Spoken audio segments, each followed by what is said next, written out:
Well, Deb Murphy filed this following report for Sierra Wave Media. Bishop's Planning Commission was far more chill than the Bishop City Council when it came to ordinances regulating medical marijuana cultivation and vape lounges within the Bishop City limits. Now, both ordinances passed, but with recommendations to loosen up the restrictions and remove language that was described as specious. Now both ordinances will head to the Bishop City Council, which generally accepts commissioners' judgment. Now, while more than 24 proponents of cultivation were in attendance, only a few spoke during the public comment period. Elena Wagner, president of the Palace Collective, which operates outside of the Bishop City limits, explained that while the collective was not impacted, she was there to represent people, quote, who may not want to stand up here, end quote. Now, to illustrate the quandary of those who choose to medicate with marijuana rather than pharmaceuticals, Jacob Wagner used the example of driving to Palmdale to buy an aspirin if Bishop chose to ban cultivation. Charles James questioned while land use ordinances were being used to control personal behavior. The answer to that one came from Bishop City Attorney Ryan Jones. It's a property rights issue, Jones said, and the state has identified zoning as the regulatory mechanism, end quote. Now, Jones provided three options: a total ban, a tightly restricted approval, and no action, in which case the city would have to follow state regulations on cultivation. Now, according to Jones, council members selected the two sample ordinances before the commission. Then the commission, well, tore them to pieces. Commission Vice Chair Mark Heckman led the assault, calling the language in the public nuisance section of the ordinance specious when it came to odor, noise, or disruption of normal activity in the area. He zeroed in on the cultivation permitting process going through the Bishop Police Department. That's like having the fox guard the hen house, Heckman said. The sample ordinance included a section that required permittees to sign a consent form allowing 24 hours notice before a Bishop Police Department inspection of the grow operation. Doesn't that conflict with the patient-doctor relationship? Heckman asked. The police chief has the discretion to deny a permit if he thinks it's detrimental to public health and safety. That makes me nervous, end quote.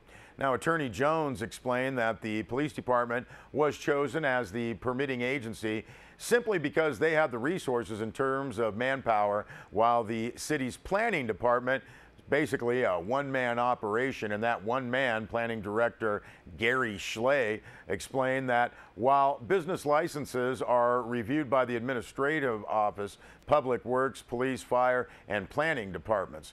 When the issue of medical privacy laws came up, Jones said cultivation permits would not be under the same public document exposure as a business.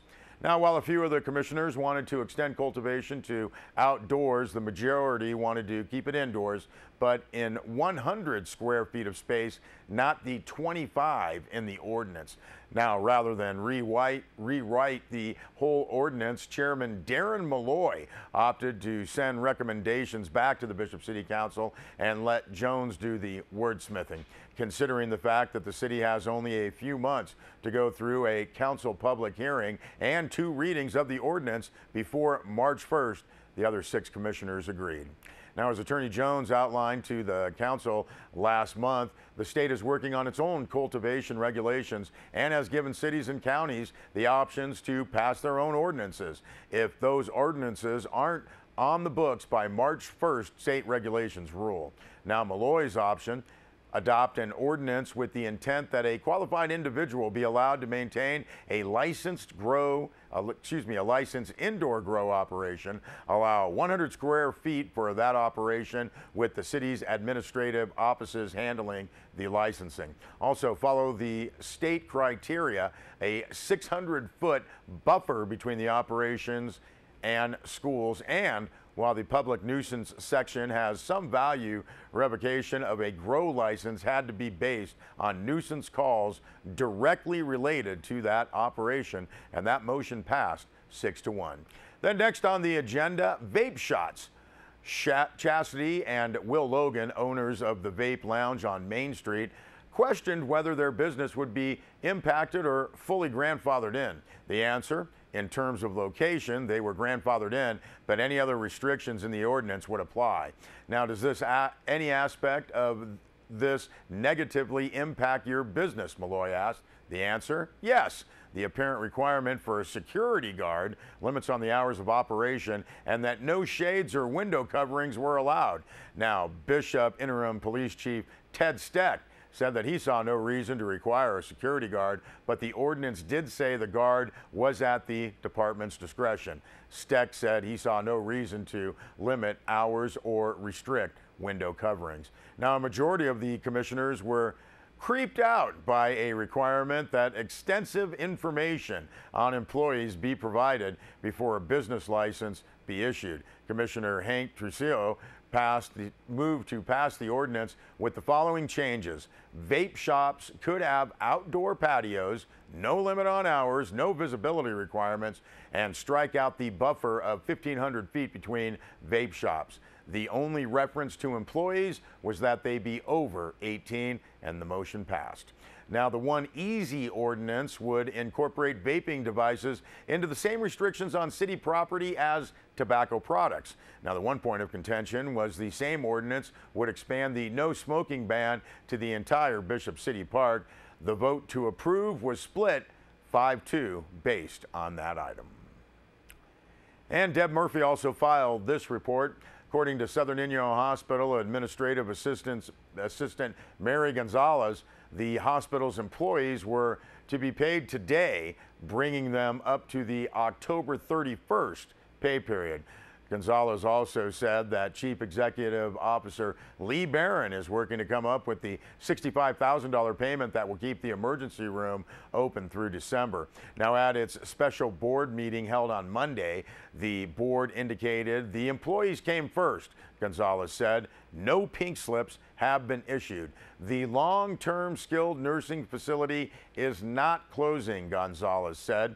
Now, the notification to the state along with a plan for transferring patients is required if there is any possibility the facility could close. Now, without an ER physician, Southern Inyo Hospital cannot have the nursing facility, Gonzalez said. If the ER doctors through Coast to Coast Health Services aren't paid by, well, today, we will have no doctors on Thursday, Gonzalez said.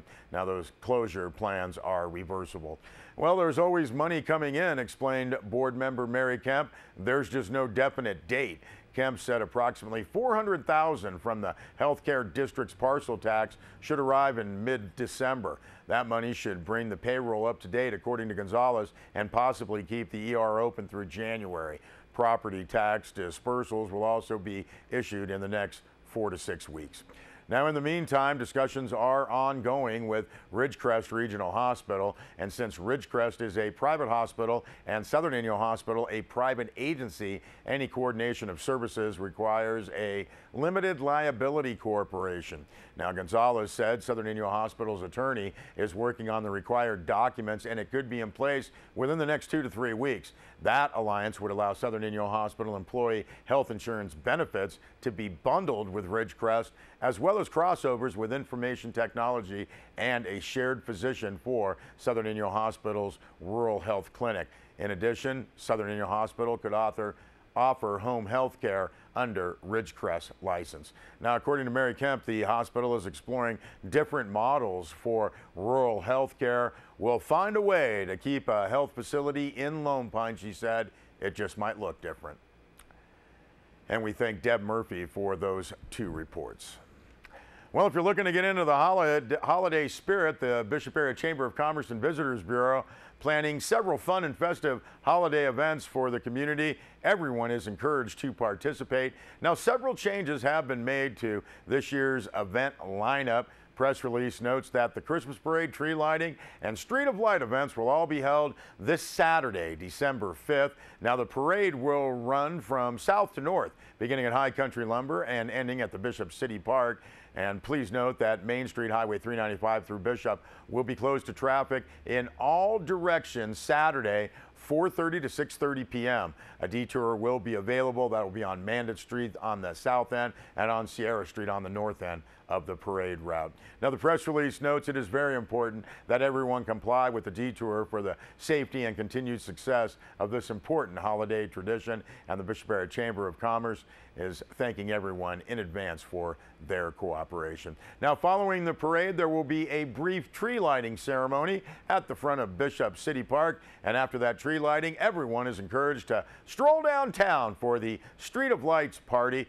Might want to have your map stamped at 6 participating merchants, and that will qualify you for the huge raffle, and that will be taking place Saturday at Mountain Rambler at 9 p.m. Also, we want to note that Santa Claus will be available for visits.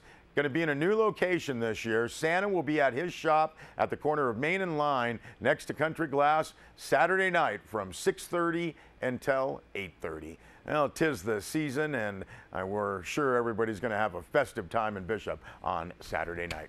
We'll be back with more news.